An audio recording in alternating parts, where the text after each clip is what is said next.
Kakano ka Palaso. Kako ka Palaso kulaba waggulu nga kakuba endabirwamu by'oluggi kulaba ka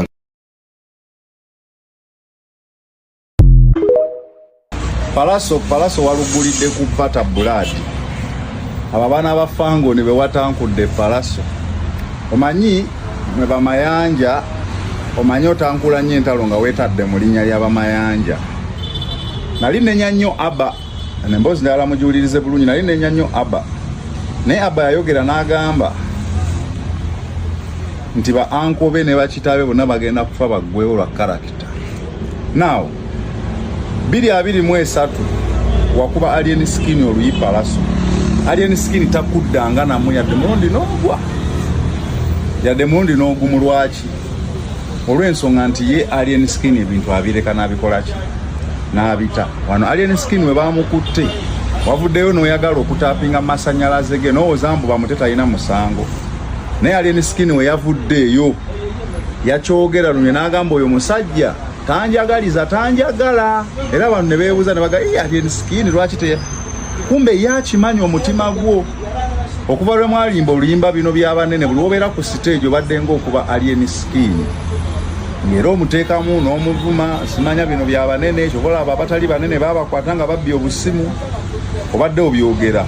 kuva ku shows ez'enjawulo Galaxy wawawa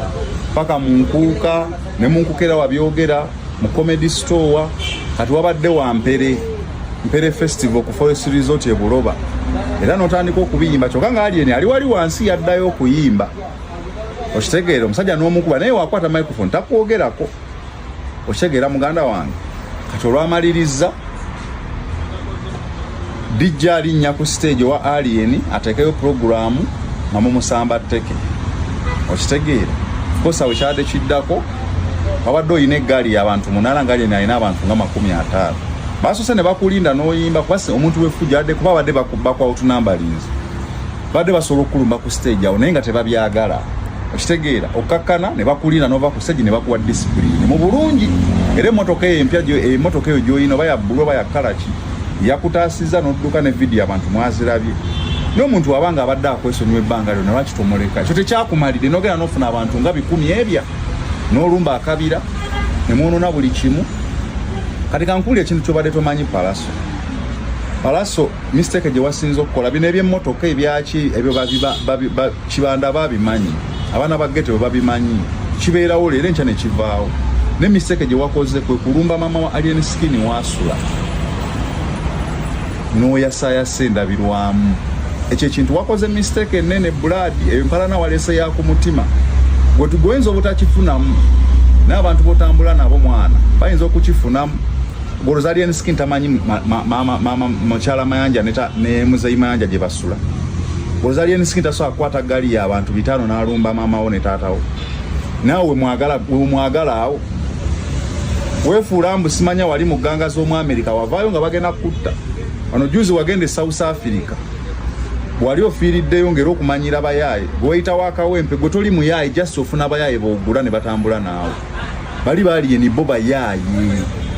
okitegeera muganda wange ekintu kye wakoze kikyamu nnyo nga bw'okiwulira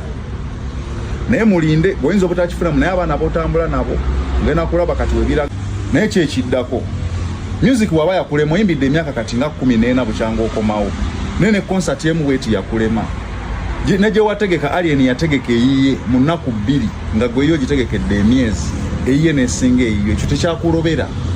buli wadde omuvuma buli wagenda yakwesonyiwa takuddamu ebyo byoyagala Palaso muganda wange tukutegeka embeera karakita yabalema kyobolaba famire yamwe baddemu abayimbi abalungi naye famire y'abakyagulanyi abali media mu kuyimba ne ba outsmartinga abammwe lwaki lwansonga nti karakita yabalemesa walowuliddeko Mickey Wine nga avuma Alien Skin oba Bajjo oba Eddie yawe oba Dax Vibes lwaki mwe karakita yamwe yabalema ate nowagalinnye gye gava gwe kyolina omumanya fangoni onawona wetulabira